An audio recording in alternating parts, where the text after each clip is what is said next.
कृपया बुद्धिमान रहे पैसा देने में। हमने एक नियम बनाया था सीएफसी में कई वर्षों पहले, और हम आज भी उस नियम का पालन करते हैं। अगर कोई भी आपसे पैसा उधार मांगे 1,000 रुपए से अधिक रकम का, कृपया पहले अगुए को पूछ ले वो पैसा देने से पहले। मैं फिर एक बार दोहराऊंगा, अगर कोई भी इस कलीसिया में, अगर आप जाकर भिखारियों को 10,000 रुपए देना चाहो तो कोई बात नहीं, पर अगर कोई इस कलीसिया से आपसे पैसा मांगे, उधार मांगे 1,000 रुपए या उससे अधिक की रकम, तो कृपया जाकर सबसे पहले अगुओं की अनुमति मांगे।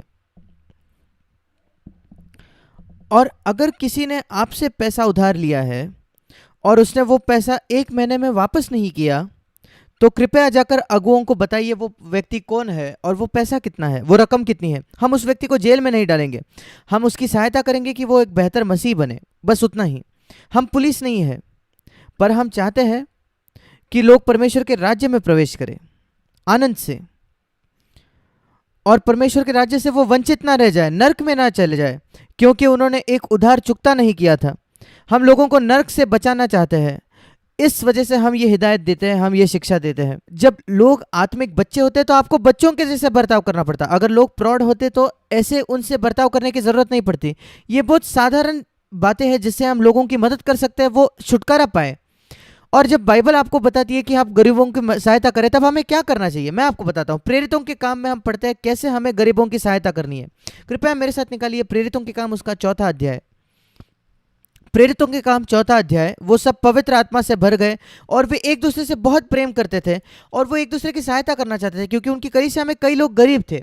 और इसलिए उन्होंने क्या किया, ऐसा लिखा है 34 वचन में, प्रेरितों 4:34, उनमें कोई भी दरिद्र न था, क्योंकि जिनके पास भूमि या घर थे वे उनको बेच बेच कर बिकी हुई वस्तुओं को दाम लाते और उसे प्रेरितों के पांवों पर रखते हैं, और जैसे जिससे आवश्यकता होती थी उसके अनुसार हर एक को बांट दिया करता। प्रेरितों के काम 4था अध्याय 34-35। तब कई गरीब लोग थे उन मसीहों के बीच, और कुछ अमीर लोगों ने, उन्होंने क्या किया, मैं इससे सहमत नहीं हूं, पर मैं सिर्फ आपको बताऊंगा कि उन्होंने क्या किया। उन्होंने अपनी सारी जमीन, ये यरूशलेम की बात है, उन्होंने अपनी सारी जमीन और अपने सारे घर बेच दिए बहुत उत्साह में, और सारा पैसा दे दिया।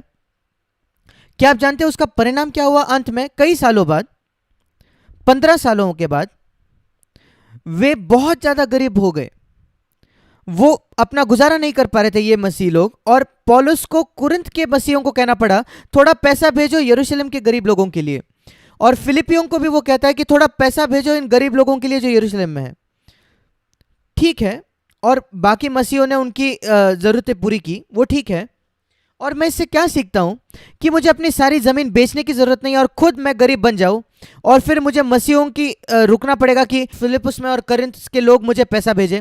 और इसलिए बुद्धिमानी यही है कि अगर आपके पास कुछ पैसा है तो आप उसको निवेश करें, इन्वेस्ट करें। वही मैंने तय किया कि मैं दूसरों पर एक बोझ नहीं बनना चाहता। अगर मैं अपने माता पिता से कुछ राशि पाता हूं तो मैं उसको उसको इन्वेस्ट करूंगा, ताकि मैं लोगों पर एक बोझ नहीं बनूं।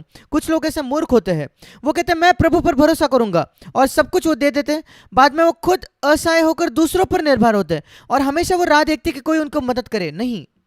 और इसलिए मैं ये नहीं कह रहा कि हमें ये करना है, पर मैंने एक बात देखी, एक अच्छाई थी। कई बार हमारे उत्साह में हम कुछ अच्छे हृदय से कर सकते हैं, पर वो बहुत मूर्ख होता है। जैसे कुछ लोग कहते हैं मैं प्रभु पर भरोसा करूंगा, मैं बीमार हूं पर मैं दवाई नहीं लूंगा, मैं डॉक्टर पर भरोसा नहीं रखता, दवाई पर भरोसा नहीं रखता, और वो मर जाते हैं। ये मूर्खता है। परमेश्वर ने हमें कॉमन सेंस भी दिया है। कॉमन सेंस शैतान की ओर से नहीं आता, कॉमन सेंस, व्यवहारिक बुद्धि परमेश्वर ने हमें दी है। और ये सारे जो दवाइयां हैं, जिन्हें हम दवाइयां कहते हैं, वो सारे धातु है और पौधों, पेड़ पौधों से बनाए गए जो परमेश्वर ने बनाया। क्या आप जानते हो शैतान ने कोई धातु या पेड़ पौधे नहीं बने। जो कुछ आप एक टैबलेट में देखते हो, एक दवाई में देखते हो, एक एंटीबायोटिक में देखते हो, वो सारी चीजें उसके अंदर जो है वो किसी पेड़ पौधे या धातु से बनाया गया है जो इस पृथ्वी में मिलता है, वो खाना है। और अगर आप संतरे खा सकते हो, सब्जियां खा सकते हो, चिकन खा सकते हो, तो आप एक गोली भी ले सकते हो, क्योंकि वो परमेश्वर ने बनाया है। एक ही बात अलग है कि मनुष्य ने उसको संगठित किया है ताकि वो आपके शरीर के लिए अच्छा हो। और इसलिए ऐसे मूर्ख लोग हैं जो कहते हैं नहीं नहीं नहीं हम दवाई नहीं लेंगे, फिर आपको खाना भी नहीं खाना चाहिए। ये मेरा मतलब है, कई लोग उत्साही होते हैं पर मूर्ख होते हैं। और हमारी बुलाहट यह है कि हम इन लोगों को कुछ समझ दे और यह सिखाएं कि कॉमन सेंस परमेश्वर का एक वरदान है। आप बाइबल में एक बार पढ़ते हो, फिलिपुस को स्वर्गदूत ने उठाकर, आत्मा में उठाकर वो 50 मील दूर चले गया। अगर आप प्रार्थना करने लगो, प्रभु मुझे यात्रा करना है और मैं जल्दी में हूं, आपने जो फिलिपुस के लिए किया वो मेरे लिए कीजिए, मैं आपको कहता हूं वो नहीं होगा। आप क्या जानते हो, एक बार पौलुस एक दमिश्क के शहर में था और वो मसीह हो गया था और वहां सारे यहूदी रुके थे फाटक पर उसको मारने के लिए, और वो एक घर में छिपा हुआ था। सौभाग्यपूर्ण वो घर जो था वो कंपाउंड के ऊपर था, उस शहर की जो दीवार है, वो प्रार्थना कर सकता था, प्रभु मुझे उठा ले जैसे तूने फिलिपुस को उठाया, मुझे कहीं और ले जा। पर उसने ऐसा नहीं किया। क्या आप जानते हो वो कैसे वहां से छूटकर भागा, बचकर भागा? एक रस्सी उन्होंने निकाली और खिड़की में से, और ये प्रेरित पौलुस उस रस्सी का सहारा लेके नीचे उतरता है, कॉमन सेंस, यहूदियों से बचने के लिए। वैसे ही वो जिया।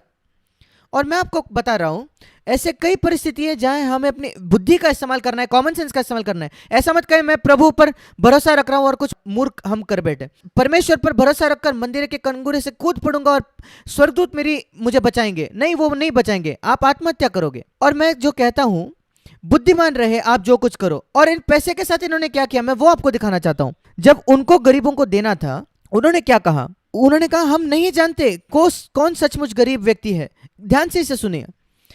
एक व्यक्ति जो गरीब होता है, जो थोड़ा धूर्त है, चालाक है, वो आकर शायद मुझे यकीन दिलाएगा बहुत आत्मिक तौर पर कि वो जरूरतमंद है, पर उसने जाकर 25 और लोगों को भी यकीन दिलाया कि वो जरूरतमंद है, और उसको 25 लोगों से पैसा मिलता है क्योंकि वो बहुत चालाक है, बहुत धूर्त है। और दूसरा एक सर्वसाधारण गरीब व्यक्ति जो आकर अपनी जरूरत का ढिंडोरा नहीं पीटता, उसको कुछ नहीं मिलता। शायद दूसरे व्यक्ति की ज्यादा जरूरत होगी, इस व्यक्ति को तो अपनी जरूरत से 25 गुना अधिक मिला क्योंकि 25 मूर्ख लोगों ने उसे पैसा दिया। अरे ये गरीब है, मुझे थोड़ा पैसा देने दे। आप नहीं जानते कि 24 और लोगों ने भी पैसा दिया है उसको। ये कुछ अनाथालय में जैसा होता है, ये इंडिया में, ये बिल्कुल सत्य बात है। कैथलिक अनाथालय सबसे अच्छे होते हैं, प्रोटेस्टेंट के अनाथालय कई लोग धूर्त लोग चलाते हैं, एक या दो छोड़ दिए जाए तो। और उन अनाथालय में क्या किया जाता है, वो एक बच्चे की तस्वीर खींचकर भेजते हैं नेदरलैंड में, क्या आप इस बच्चे की सहायता करेंगे? दूसरी तस्वीर ब्रिटेन, दूसरी तस्वीर ऑस्ट्रेलिया, वही तस्वीर वही बच्चे की अमेरिका के अलग अलग जगह में वही तस्वीर भेजी जाती है। और एक अनाथ व्यक्ति को, बच्चे को 25 लोगों से सहायता प्राप्त होती है, और 25 लोगों को लगता है मैं भारत में एक अनाथ की सपोर्ट कर रहा हूं। वो नहीं जानते कि 24 लोग पैसा दे रहे हैं और वो पैसा उस व्यक्ति की जेब में जाता है जो उस अनाथालय को चला रहा है। ये एक रैकेट है, चालाकी है। मैं जानता हूं क्योंकि मैं भारत में जीता हूं। विदेशी लोग ये नहीं जानते, उनको लगता है मैं एक अनाथ की सपोर्ट कर रहा हूं, उनको फंसाया जा रहा है, धोखा दिया जा रहा है। और वही बात सीएफसी में भी हो सकती है। किसी व्यक्ति को यहां से भी मिलता है, वहां से भी मिलता है, दूसरे व्यक्ति से, आप नहीं जानते 20 लोग उसकी जरूरत दे रहा है, और कोई दूसरा व्यक्ति जो सच्ची में जरूरतमंद है उसको कुछ नहीं मिलता। इस वजह से एक ही उपाय यह है, आप जो अमीर व्यक्ति हो, अमीर दानशूर व्यक्ति, परोपकारी, जो गरीबों की सहायता करना चाहता है, एक नाम कमाना चाहता है कि मैं सहायता करता हूं, मैं आपको थोड़ी सलाह देता हूं, अपने आप को नम्र कीजिए और कहिए मैं अमीर हूं पर मूर्ख हूं, प्रभु मेरी सहायता कर कि मैं अपने आप को नम्र करूं और मुझे ईश्वरीय तरीका से इस दान को करने दो। और क्या आप जानते हो ईश्वरीय तरीका क्या है? 35 वचन, प्रेरित 4:35, उन्होंने प्रेरितों के पांवों पर इसको रख दिया, उन्होंने अगुओं को वो दे दिया। वो नम्र थे ये कहने के लिए हम अमीर हैं पर हम मूर्ख हैं। हम अगुओं को आपको देते हैं, आप तय कीजिए कि कौन सचमुच जरूरतमंद लोग हैं, ताकि कोई धूर्त व्यक्ति 25 लोगों से पैसा ना इकट्ठा करे और कोई जरूरतमंद भूखा रह जाए। हम ये नहीं होना चाहते। क्या बुद्धिमानी है? ये मसीही लोग हमारे इतने स्मार्ट नहीं थे, पर उनके पास ज्यादा कॉमन सेंस था, व्यवहारिक बुद्धि थी। और जो प्रेरित थे, जो एल्डर्स थे, अगुओं ने हर एक की आवश्यकता के हिसाब से उसको बांट दिया, ताकि ये सबसे अच्छी बात है जो हम कर सकते हैं। उस पैसे को एक एनवलप, एक लिफाफे में डाले, उस पर लिखे गरीबों के लिए, और अगुओं को तय करने दे वो किसको देना है। किसी का नाम उस पर मत लिखिए और ऑफरिंग में उस लिफाफे को ना रखें। उस व्यक्ति को वो पैसा नहीं दिया जाएगा, क्योंकि हम ये नहीं करते। हम डिस्ट्रीब्यूशन एजेंसी नहीं है, बांटने की एजेंसी नहीं है, नहीं, हम कुरियर सर्विस नहीं है। उसके लिए आपको कुरियर सर्विस के पास जाना पड़ेगा। हम कुरियर नहीं है लिफाफे बांटने वाले। अगर आप किसी लिफाफे को डालो, उसमें नाम लिखा जाए, उसका पैसा निकाल लिया जाएगा और गरीबों के फंड में रख दिया जाएगा, और अगुए जिसकी जरूरत है उसके जरूरत के हिसाब से देंगे। हम ईश्वरीय तरीके से करते हैं क्योंकि हम कुरियर सर्विस नहीं है। और सही मार्ग ये करने का, उस पैसे को आप एक लिफाफे में डालो और ऑफरिंग में डाल दो, और अगुए तय करेंगे, देखेंगे कौन जरूरतमंद है। और कभी कभी अगुए नहीं जानते, अगर आप जानते हो कि कोई जरूरतमंद है तो जाकर एल्डर्स या अगुओं को बताइए, वो जांच पड़ताल करेंगे, वो देखेंगे कि सही तरीके से पैसा सबको दिया जाए जरूरत के हिसाब से। क्या आप जानते हो, हम लाखों ही नहीं करोड़ों रुपए देते हैं। कई वर्षों में हमने कई वर्षों के कालावधि में करोड़ों रुपए दिए हैं तमिलनाडु के गरीब कलीसियाओं को, ताकि वो अपने हॉल बांधे, ताकि वो अपने बच्चों की पढ़ाई कर सके स्कूल्स में, कॉलेज में। हम इसको कर रहे हैं कई सालों से, हम इसकी एडवर्टाइजमेंट नहीं करते। और मैं सिर्फ इस वजह से बता रहा हूं कि हम इसमें भरोसा रखते हैं कि हम गरीबों की सहायता करें, देखभाल करें। पर ऐसा नहीं कि कोई भी फलाना व्यक्ति यहां वहां जाकर पैसा दे दे।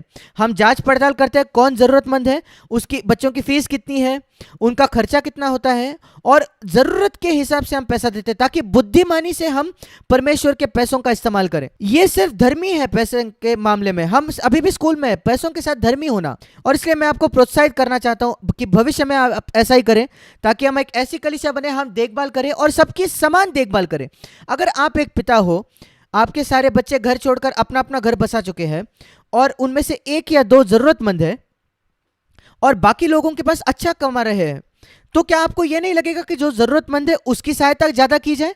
दूसरा, मेरा बेटा ये तो अच्छा पैसा कमा रहा है, मुझे उसकी सहायता करने दो जो ज्यादा जरूरतमंद है। ये सही है, वैसा ही तो परमेश्वर है। परमेश्वर प्रेम करने वाला पिता है, और अगुए ऐसे ही होते हैं, वो आत्मिक माता पिता होते हैं जो सहायता करना चाहते हैं जो जरूरतमंद है कलीसिया में। और इसलिए भाई और बहनों, मैं आपकी प्रोत्साहन देना चाहता हूं, कृपया विश्वास योग्य रहे इस मामले में। शुरुआत करें धर्मी होने में पैसे से, फिर विश्वास योग्यता, उसके विषय में मैं एक वाक्य बताऊंगा। विश्वास योग्य का अर्थ है जब हम धार्मिक हो चुके हैं पैसे से, मैंने उधार चुकता कर दिया है, मैं उधार में नहीं हूं, मैं लोगों को धोखा नहीं देता पैसे के मामले में, मैं सारा पैसा सही चुकता कर देता हूं। उसके बाद मैं ये पहचानता हूं जो तब भी मेरे पास पैसा है वो मेरा नहीं है, और मैं कहता हूं परमेश्वर ये आपका है, आप मुझे बताइए मैं कैसे इसका इस्तेमाल करूं, आप बताइए मैं कैसे उस पैसे का इस्तेमाल करूं जो आपने मुझे दिया है।